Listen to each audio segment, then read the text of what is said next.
সাল 1971 পাকিস্তানি আর্মি আর বাংলাদেশি বিপ্লবীদের মধ্যে লড়াই চরম পর্যায়ে পৌঁছে যায়। আর এই লড়াইয়ের পূর্বেই বাংলাদেশ নিজেকে একটি স্বাধীন রাষ্ট্র হিসাবে ঘোষণা করে দেয়।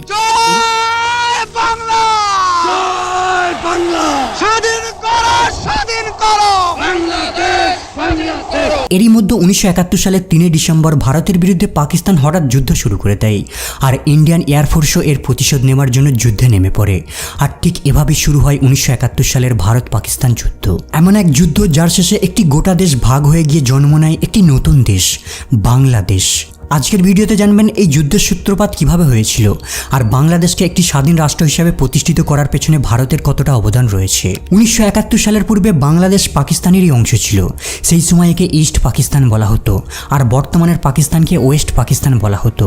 ইস্ট আর ওয়েস্ট পাকিস্তানের মাঝে রয়েছে ইন্ডিয়া, আর এই দুটোর মধ্যে দূরত্ব প্রায় 2000 কিলোমিটার। আর দুটো জায়গাতেই ধর্মবাদে বিভিন্ন বিষয়ে পার্থক্য দেখা যেত, যার মধ্যে ভাষাগত পার্থক্য ছিল সবথেকে বেশি। সেই সময় ওয়েস্ট পাকিস্তান ইস্ট পাকিস্তানকে নানানভাবে বৈষম্যের চোখে দেখত। বেশিরভাগ মানুষ এখানে বাংলা ভাষাতেই কথা বলতো। কেবল 10%-এর থেকেও কম মানুষ ছিল এখানে যারা উর্দু ভাষায় কথা বলতো। কিন্তু তারপরেও ওয়েস্ট পাকিস্তান জোরপূর্বক উর্দু ভাষাকে ইস্ট পাকিস্তানের উপর আরোপ করার চেষ্টা করে। 1948 সালে জিন্নাহ ঢাকা শহরে উর্দু ভাষাকে ইউনাইটেড পাকিস্তানের জাতীয় ভাষা বলে ঘোষণা করে আর বাংলাকে সব ধরনের অফিসিয়াল ডকুমেন্ট, স্ট্যাম্প আর মুদ্রা থেকে সরানো শুরু করে দেয়। Let me make it very clear to you. Leave no doubt that state language of Pakistan is going to be Urdu and no other language. East পাকিস্তানের এই ভাষাগত বৈষম্যের কারণেই বাংলা ভাষা আন্দোলনের সূত্রপাত হয়। এছাড়াও পূর্ব পাকিস্তানের উন্নতির উপর সেভাবে নজর দেওয়া হতো না। 70%-এর থেকেও বেশি ন্যাশনাল বাজেট ওয়েস্ট পাকিস্তানের উন্নতির উপর লাগানো হতো। কিন্তু সবথেকে বেশি জনসংখ্যা ছিল ইস্ট পাকিস্তানে। ইস্ট পাকিস্তানের জনসংখ্যা বেশি থাকার পরেও সম্পূর্ণ রাজনৈতিক ক্ষমতা থাকতো ওয়েস্ট পাকিস্তানের হাতে। এত কিছু বৈষম্য থাকার পরেও প্রায় 20 বছর পর্যন্ত ইউনাইটেড পাকিস্তানের সিচুয়েশন বেশ শান্ত ছিল। কিন্তু এই সিচুয়েশন খুব জলদি বদলাতে চলেছে। 1969 সালে পাকিস্তানে মিলিটারি রুল চলছিল। দেশের প্রেসিডেন্ট আর মিলিটারি হেড ছিল জেনারেল ইয়াহিয়া খান। ইয়াহিয়া খান ঘোষণা করে সে খুব জলদি পাকিস্তানে ইলেকশন চালু করে গণতান্ত্রিক শাসন ব্যবস্থাকে নিয়ে আসবে।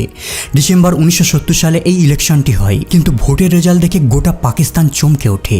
ইস্ট পাকিস্তানে মানে বাংলাদেশে শেখ মুজিবুর রহমানের আওয়ামী লীগের পার্টির ভালো প্রভাব ছিল আর ওয়েস্ট পাকিস্তানে অনেকগুলি রাজনৈতিক দল ছিল। কিন্তু এই ইলেকশনে ইস্ট পাকিস্তানের আওয়ামী লীগ বিপুল ভোটে জয়লাভ করে। আওয়ামী লীগ 169টা সিটের মধ্যে 167টা সিটে জয়লাভ করে। যেহেতু পাকিস্তানের ন্যাশনাল অ্যাসেম্বলিতেই টোটাল সিট ছিল 300টা, যার মধ্যে 167টা সিট মানে অর্ধেকের বেশি সিট আওয়ামী লীগ পেয়ে যায়। এর অর্থ পাকিস্তানে আওয়ামী লীগের পার্টি রুল করবে আর আওয়ামী লীগের লিডার শেখ মুজিবুর রহমান পাকিস্তানের প্রাইম মিনিস্টার পদে বসতে যাচ্ছে। মানে সম্পূর্ণ পাকিস্তানকে রুল করা লিডার পূর্ব পাকিস্তান থেকে মনোনীত ব্যক্তি। অন্যদিকে পশ্চিম পাকিস্তানের পার্টির লিডাররা আওয়ামী লীগের এই জিতটাকে হজম করতে পারেনি, কারণ মুজিবুর রহমান যতগুলি ভোট পেয়েছে কেবল পূর্ব পাকিস্তান থেকে, কিন্তু একটাও ভোট পায়নি পশ্চিম পাকিস্তান থেকে। জুলফিকার আলী ভুট্টো, যে ওয়েস্ট পাকিস্তানের সবথেকে বড় পলিটিক্যাল পার্টি পাকিস্তান পিপলস পার্টির লিডার ছিল, জেনারেল ইয়াহিয়া খানের সঙ্গে দেখা করে আর তাকে জানায় এই ইলেকশনটিকে ক্যান্সেল করে দেওয়ার জন্য। আর জেনারেল ইয়াহিয়া খান এক্স্যাক্টলি সেটাই করে। 7 মার্চ 1971 সালে এই ইলেকশনটিকে ক্যান্সেল বলে ঘোষণা করে দেওয়া হয়।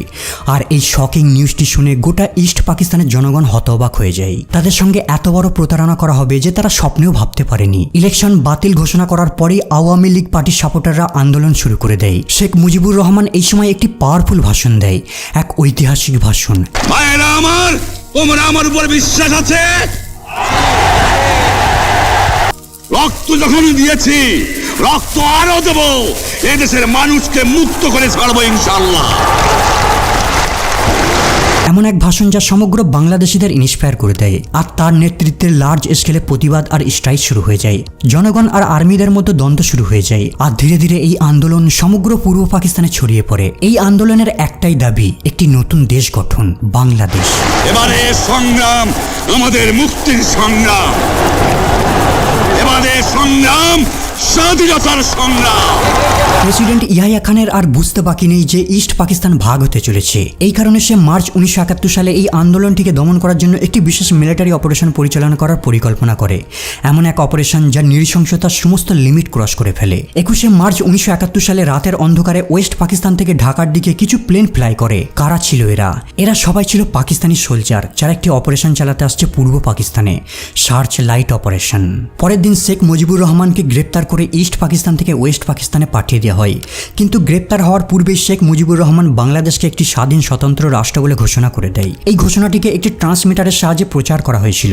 অপারেশন সার্চলাইটে পশ্চিম পাকিস্তানের আর্মিরা বাংলাদেশ থেকে আওয়ামী লীগের লিডারদের আর আন্দোলনকারীদের খুঁজে বের করে ওপেন ফায়ার করে দিতে শুরু করে। আর এই গণহত্যায় প্রায় 3 লাখ বাঙালিদের হত্যা করা হয়। এই সময় কিছু সিনিয়র বাঙালি আর্মি পাকিস্তানিদের বিরুদ্ধে লড়াই করার জন্য একটি সেনাদল গঠন করে, যার নাম মুক্তি বাহিনী রাখা হয়। পাকিস্তানি আর্মিদের এই নৃশংসতা থেকে বাঁচার জন্য বাংলাদেশ থেকে লাখো নাগরিক ভারতে রিফিউজি নিতে শুরু করে। কয়েক মাসের মধ্যেই বাংলাদেশ থেকে প্রায় 10 লাখ অসহায় জনগণ ভারতে আশ্রয় নেয়। কিন্তু অধিক সংখ্যায় রিফিউজি ভারতে প্রবেশ করতে থাকায় ভারতের সমস্যা সৃষ্টি হয়, কারণ সেই সময় ভারত আর্থিক দিক থেকে অতটা উন্নত ছিল না। তাই এইসব শরণার্থীদের থাকা, খাওয়া, মেডিকেল কেয়ার আর বাকি অন্যান্য সমস্যার সম্পূর্ণ দায়িত্ব ভারতীয়দের উপর এসে পড়ে। তাই সেই সময়ের ভারতের প্রধানমন্ত্রী শ্রীমতী ইন্দিরা গান্ধী ঠিক করে মিলিটারি সাহায্য নিয়ে এই যুদ্ধের অংশ হয়ে বাংলাদেশকে সাহায্য করা উত্তম হবে, কারণ ভারতে এভাবে রিফিউজি কন্টিনিউ আসতে থাকলে একটা সময় ভারতের আর্থিক ব্যবস্থা ভেঙে পড়বে। তাছাড়া কিছু আওয়ামী লীগের নেতারাও প্রাইম মিনিস্টার ইন্দিরা গান্ধীর থেকে সাহায্য চায়।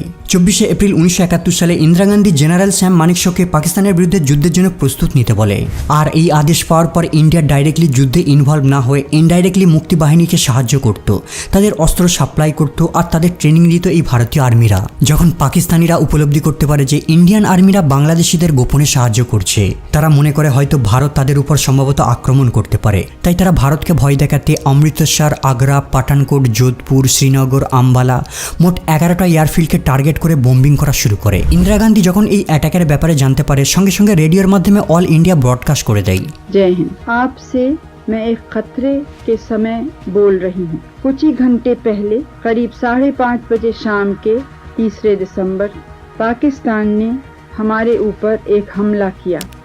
আর এই অ্যাটাকের সাথে সাথে ইন্ডিয়া অফিসিয়ালি বাংলাদেশের স্বাধীনতা যুদ্ধের অংশ হয়ে যায়। 3 ডিসেম্বর 1971 সালে ভারত পাকিস্তানের সঙ্গে লার্জ স্কেলে যুদ্ধ করার প্রস্তুতি নেয়। ভারতের জেনারেল ঠিক করে ওয়েস্ট পাকিস্তানে অ্যাটাক না করে মিলিটারি ডিফেন্সের উপর কাজ করবে, আর ইস্ট পাকিস্তানে ইন্ডিয়ান মিলিটারি গ্রাউন্ড লেভেল থেকে পাকিস্তানি আর্মিদের উপর অ্যাটাক করবে। গ্রাউন্ড লেভেল থেকে অ্যাটাক করার জন্য ভারতীয় সোলজারদের বাংলাদেশে পাঠিয়ে দেওয়া হয়।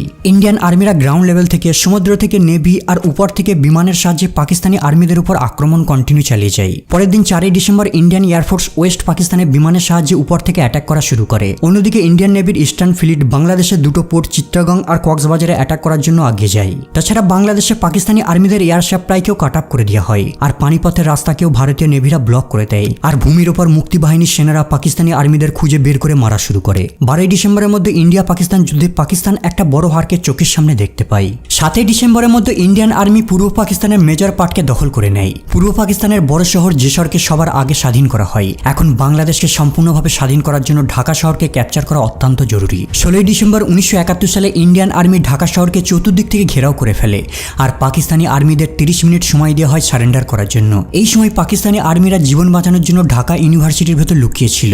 লেফটেন্যান্ট জেনারেল আমির আবদুল্লাহ নিয়াজি খান কোনো রকম বিরোধিতা না করেই ভারতের সামনে আত্মসমর্পণ করে দেয়। ওই দিন 16 ডিসেম্বর 1971 সালে ঢাকায় 93,000 পাকিস্তানি সেনা ভারতের সামনে আত্মসমর্পণ করে। দ্বিতীয় বিশ্বযুদ্ধের পরে এটাই ছিল পৃথিবীর সবথেকে বড় আত্মসমর্পণ।